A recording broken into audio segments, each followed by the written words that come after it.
Thank you very much. Or should I say Asante Sana? Is that right? South Africa, we have many tribes. I'm from one of the smaller tribes. So when we greet, we say Nda. If you're a lady, you say Ah. That is the language of our president, Cyril Ramaphosa. Thank you very much to the president, Your Excellency. It's a pleasure, it's a privilege to actually stand here and present in your presence. I've seen many colleagues, many friends from the IFOA, SOA, CAS, and many other associations across Africa. Kenya is indeed very special. South Africa has got a very rough history, so we don't have too many role models that one looks like.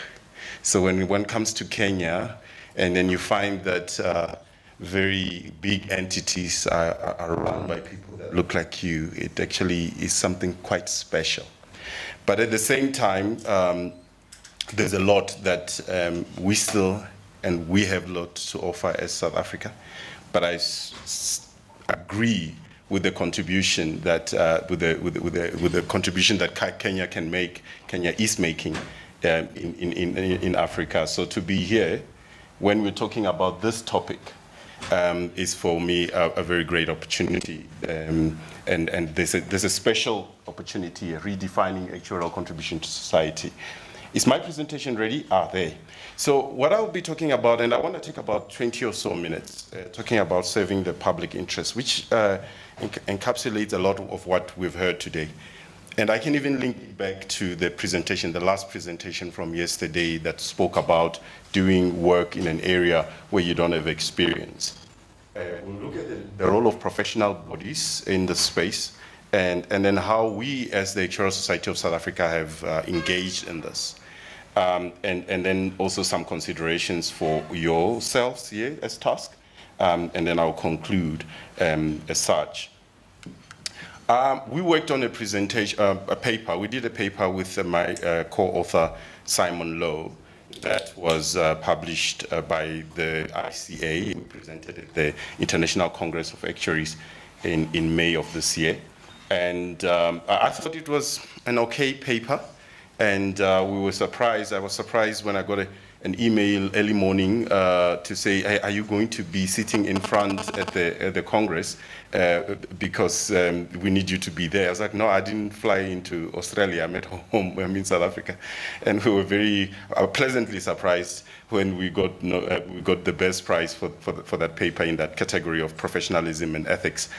So I often wondered, why is it so special? What do people think about it? But I think it's because of where we are globally and what people are thinking about in terms of contribution to society. And so perhaps I think that this paper helped to advance that dialogue. So when we're looking at the issue of public interest, there are many ways of looking at it. There are a couple of definitions that I like to go to. The one is about the welfare of the public as compared to the welfare of private individuals or companies. But what is important there is the aspect of looking at comparing gains and potential costs and assisting in that decision making. And then there's also the issue of who is best placed to pronounce on public interest matters. So throughout the presentation, I'll be sort of crisscrossing some of those issues. In our paper, we highlight the role that many different associations around the world are playing in the space. We identified that most often, in almost all of them, there is mention of public interest. So there is quite a flavor. It's not a foreign concept, although we may differ in terms of how we define it. But it's highly emphasized if you look at the documents, the constitution, policy documents, and in practice. The question that exists, though, is in terms of the narrow focus. In other words, focus in insurance-related fields, financial services, a bit more broadly, and nothing else, versus a broad scope of involvement, which was referred to in the earlier presentation, where that would go into public policy analysis. So I've spent a lot more time delving into our involvement in public policy analysis. This is something that is a framework that I developed, where if you look at economists, most often when you have the budget speech or you've got some very significant event in government and so on, you would have even the media, they will go to economists to comment on that, the inflation rates, interest rates, GDP growth, and all of that. Not often, I'm not sure if it happens here, they have an actuary as a contributor to BBC or to, I don't know, P.S. Morgan, something. You seldom have that. So economists have really, maybe, should I say, carved out a niche for themselves in public policy analysis. And the question exists, therefore, for actuarial science. What role can it play? So economics does add rigor, quantitative rigor, to public policy analysis. You don't just talk ideology, you have to look at numbers. And they're very good at curating the data and looking at it and so on. I don't think they're great at sort of modeling and so on. They've got some basic tools. They use the econometrics and all of that.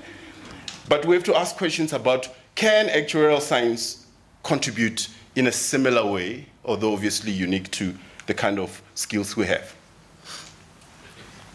I then searched in doing this work, I went to look at what is the definition of actuarial science. And Trowbridge in 1989, he defined what financial security systems as systems for the management of economic risk transfers. And that actuaries, he highlighted the key role of actuaries in that. So that picture that you have there for me is very illustrative of the kind of role that the actuaries play, where there is risk of an economic nature in that the downside of it does have economic consequences, but it needs to be managed in society. It should not just bomb out on one individual. It should be something that we can share. It should be something that we can plan for, etc. So then I conjured up sort of a different way of looking at what is actuarial science. So whenever you quote this, you would have to quote me, okay? So analytical techniques and principles used for designing and managing economic risk transfers. And I'm sure one can expand it even further. But let me continue. What is public policy analysis? I've had to do a course with the London School of Economics on public policy analysis to understand exactly how do they look at it, how do they define it, what are the principles there. So public policy in itself addresses the question of what governments do and why, the justification therefore. So governments are expected to develop well-being maximizing policies for their citizens. I'm not saying that's what they do, I'm saying that's what they're supposed to do. But the question is, which policies are efficient? How are they supposed to decide which are the best policies? So the main question in public policy analysis is a question of what is efficient and what is equitable. It sounds like a very nice idea if you just think of it ideologically and so on. But in actual fact, what does that mean? When you consider different generations, I think if you've been a pensions actuary, you understand some of this in terms of what is efficient and what is equitable. You will look at different stakeholders, you will look at different generations, and so on and so on. So the skills are already there. It's just application in different domains. So this is, and if you look at it in terms of public policy, it's not something that exists in isolation. I mean, we are familiar with the actuarial control cycle, right? We know it doesn't exist in isolation. It exists in an environment where you have to consider the general economic environment. You have to consider ethics. You have to consider professionalism, etc. So the same with public policy analysis. You have to understand the ecosystem. You have to understand the ethics, the economy, society, and government, the functioning of government. I've also had to do a course at my university, UCT, on public administration to understand the thinking, the processes, the bureaucracy, and so on. Those are the kind of things that one needs to understand so that one can flesh out exactly how we can make a contribution in that space. I took leaf from what the New Zealand, well, they can do very many good things, they just can't play rugby, that's it. But anyway. So, yeah, I'll cut that. Okay. But they have been very forefront using some of our skills, and I'll steal a bit from our analytics brothers and so on, because we sort of one and the same, we're cousins or something like that. They use this in government in several ways, and this is just a highlight. And I just took this straight from a presentation that was done there. So the first one, using information to better understand people's needs. Analytics and insights. That's something that you do in your companies, right? Those of you who are working more sort of maybe in retail or so on, even insurance, you have to try to understand that. When you're doing design thinking and all of that, you have to understand people's needs and so on. A lot of stats that goes with that, analytics and insights. That would be the same in terms of government services and in public policy. You need to understand those things. So already there's a place one can play a role there. Setting measurable outcomes. So you have, in our country, we've got a lot of welfare programs. And there's always a question of, is this the most efficient way? Because some would argue, well, this program is actually promoting laziness or this and that and that. So do we have programs that we could design that could be more efficient and meet lead to better outcomes? That will require modeling. Connect to the allocation of resources, including the government's budget, cost-benefit analysis. This is, I think, a very instrumental tool that one uses in this. Because there you have to measure the costs, which are a bit easier to measure, but the benefits are a lot more difficult to quantify. Purchasing outcomes, move funding to effective uses, productivity, commission, inquiry. I'm part of a commission, a member of a commission in South Africa that looks at the remuneration of public office bearers. And I see a lot of opportunity of what we could do there to facilitate the decisions that are made there. At this stage, I'm not able to contribute to that extent, but I can see the opportunity. And measure progress to improve services and inform future investment decisions, and being on the leadership of the sector. I mean, the kind of activity that was explained earlier here of being leaders on boards and so on where decisions are made. So that's some of the examples of involvement. So in terms of South Africa, our public interest strategy, I was appointed as the public interest actuary around 2019 with a mandate so how we actually do it, we conduct and commission targeted relevant research, so that by the time you engage with government or policymakers, you understand what's happening. I agree with my Leonard friend when he spoke about the first thing that you do when you're working in a new area is do the research. So that's how we start. So if you think you're going to be involved in just generally understanding labor in Kenya, you start with doing research around labor. So find out what others have done, collate that, and see if there's some fresh research that you need to do, some more regional research, some more data collection and all of that. So that by the time you start getting into the solutioning stage, you have got the background covered. And then obviously it's essential to build relationships with key stakeholders. I like how he characterized it. He said, broaden the scope of your stakeholders, engage with more people beyond what you used to. And the public interest strategy that we're using was adopted in 2021, and the key focus there is co-creation, meaning what we're doing, we want to be doing it together with policymakers. An example of that is focusing on medical negligence problem in South Africa, where the government Department of Health is sued by people who have had an adverse experience in those facilities. And it's draining the budgets of those entities. And as a country, we've been looking for a solution, but we haven't found one. Because there are a lot of conflicts amongst the stakeholders in terms of that. We're trying to assist with that, but it's a long, drawn-out process. The way we manage ourselves in terms of the governance, we've got a public interest governance committee, which looks after or oversees my work, operational. They provide operational and strategic oversight. We also have a stakeholder board that gives strategic input, and we have council, which is the highest decision-making body of the society that gives the mandate and budget approvals. As I've mentioned, our activities, the research, sessional meetings where we engage with members on papers, releasing papers, testing papers, getting feedback from them. And then also public interest seminars where we invite stakeholders, the policymakers, people from outside, non-actuaries, and we present our work and engage with them and allow them to shape what we do. The South African context is unique, but I'm sure you can relate with some of the issues that we have to deal with in South Africa. It's a complex policy space.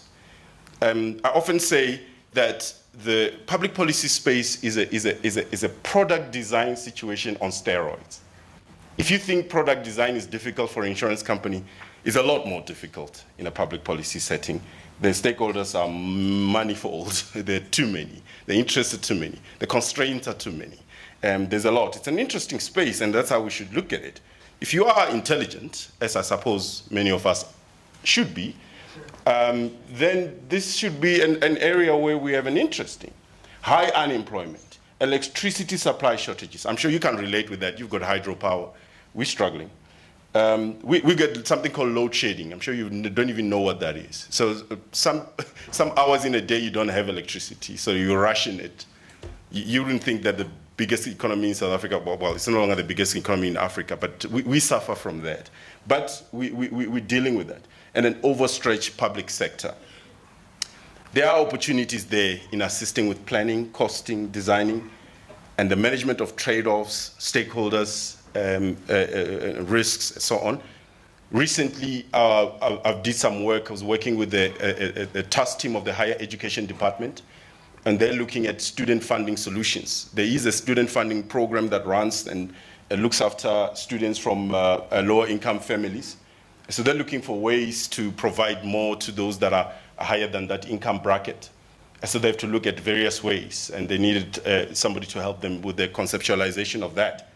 That involved many hours of research on my part to understand the data around there, to understand what was done in the past, what is done in other countries, and therefore be in a place to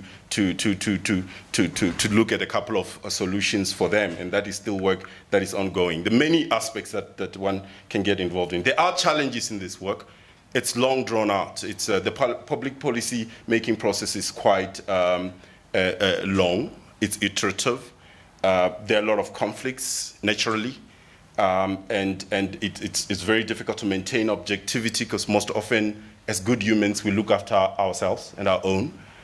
And yes, there are too many issues, too many possible topics to get involved in, so prioritizing that is a challenge. And it's not as if there are professional guidance notes, right? You have to make use of whatever is there, and you have to draft new ones as you go. Now, if we look at task, you say to yourself, I'm not sure if you've changed this, because I had to just download this on the website. You say you want to be a leading profession in modeling and management of financial risks and other contingent events. And I think what I'm talking about is covered within that vision.